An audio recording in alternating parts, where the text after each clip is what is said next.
Somebody say, E, what's your alarm clock? My passion. My dreams wake me up. I don't need no alarm clock. I'm going to bed pissed that I gotta go to bed. Some of you going to sleep and you don't deserve to be. You don't deserve rest. You're lazy. You don't deserve rest. Rest is for people who work. You ain't doing nothing. Every day you chilling. You need to know your why, and my why wakes me up every single morning. Why do you do what you do? Why do you do what you do? And that's so important. Look, ain't no more talking. This is it. If you ready to take your game to the next level, and whatever it is, sports, life, business, whatever it is, health, listen to me very closely. You gotta change that mindset. Somebody came up to me. Hey, said, E.T., man, I'm tired, E.T. I'm tired, E.T. I put in the work, E.T. I'm not seeing the results, E.T. I'm ready to give up, E. I'm ready to give in, E. I did what you told me to do. I read the book you told me to read. I put in the hours you told me to put in. E, I'm doing it, and I'm not seeing anything.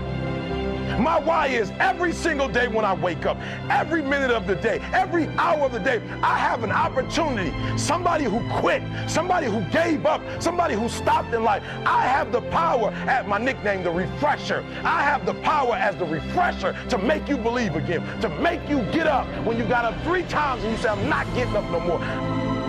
When you get to the point where enough is enough, when you get to the point where it hurt real bad, when you get to the point you can't take it no more, when you get to that point, I'm telling you, I can't explain it to you, but doors start opening, opportunities start happening. But what you cannot do is you cannot quit doing the process. My why? I'm about to wrap this thing up. Listen to me, you can't make a difference until you make a decision.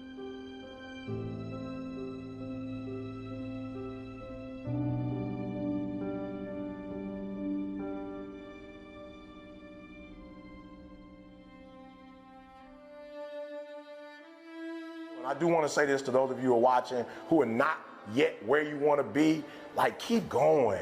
Like, keep going, don't quit. You're already in pain, you're already struggling. Like, get something for your pain. I realized at some point, when I looked at my family's history, I was like, some things I don't want. There's some things I want, but there's some things I don't want. And then I remember having to say one day to myself, like, yo, you are your father's child. Like, yo, even though he didn't raise you, even though in the beginning you guys had, you know, whatever little stuff y'all need to get through, E, don't lie, you are lazy at times. You know what I'm saying? Like, E, you are super social and you rather talk than work. You know what I'm saying? I just had to grow up one day and just be real with myself and just say, E, the only way you're gonna be successful is you gotta discipline yourself. You know, when you look at a horse, I'm talking about a thoroughbred, it still needs that, what is that thing called that they put on it? He needs that. Without, you know, you can't, you gotta control him. You know, he got a lot of juice, got a lot of energy, he can go for it. But you gotta hone that. Yeah. And so I realized, like, yo, E, you sleep in, you play video games, don't lie to yourself. You are powerful, but you have some vices. Yeah. And you have some vices that take you down a crazy road. Like, you are your father, you are your grandfather, you are your mother, you are your grandmother. Like, it's real. And so I started saying, okay, E, you got to discipline yourself. And this is for me, this ain't for everybody. I start getting up at 3 o'clock in the morning. It was like, yo, you're going to have to get up a little bit earlier because you didn't finish school. You didn't take care of your business. So you can't get up the same time another man who gets up, who handle his business. So you need to get up at 3 if you're going to catch the greats. You got to get up at 3. You got to go to bed earlier. This is why I said I never drank or smoked, because the men in my life who did it were extremists. I had an uncle who died, cirrhosis of the liver. You know, I had other uncles who drank, and my father, bless his heart, but he was strung out on drugs for about 14 years. And I was just like, yo, E, you can see that they don't know how to do it casually. Like, they ain't social drinkers. Like, they ain't social on something. They taking it to a whole nother level. And so for me, it was like, E, you gotta discipline yourself. You're not gonna die if you never know what alcohol tastes like. But if you taste it, you might have the same experience they had. So you just gotta discipline yourself. You know, I do vegan most of the time, you know what I'm saying? And I tell people all the time, I love fried chicken. I love macaroni and cheese. I love a lot of dessert. But in my family is diabetes. So it's like, yo, E, if you do what they do, then you're gonna get the results they got. So chicken is good, and macaroni and cheese, the way my grandma make it, is great. And yes, the pound cake is phenomenal. But if you want to be with Dee Dee for the next 30, 40 years, and you want to be able to walk, you know what I'm saying? You don't want to be on the cruise. I'm just on the cruise, and a couple people, was on the motor scooter, you know what I'm saying? People with the cane and the walker. And I'm not mad at them. But I'm like, I don't want that. I want to be able to walk at 60, at 70. I want to be independent at 80 if I can be. So I'm going to have to make some sacrifices now for the long run. Whatever it is I say I want it like air. And air is one of those things that, because people always say, well, why you say air? Like, why you even say, because you go without that for a few seconds, my friend, it's a wrap. It's done. So there are people who want stuff, but you kind of want it. Or you want it bad, but you don't want it as bad as you want to breathe. So to me, obsession is wanting something so bad that, I go to bed with it, I wake up to it, I make whatever sacrifice, I grind. Like, it's like I can't live without it. And so there are people who fantasize, romanticize about stuff, but like they're not obsessed with it. So when they say fried chicken or the salmon, I'm like, I don't really like salmon like that, but salmon. Or the vegan burger, all right, give me the vegan burger. Wow. That's not what I want to eat, but I'm obsessed with Dee Dee's health. I'm obsessed with our marriage. I'm obsessed with the love. I'm obsessed with her. So I'll do whatever it takes. That's what obsession means to me.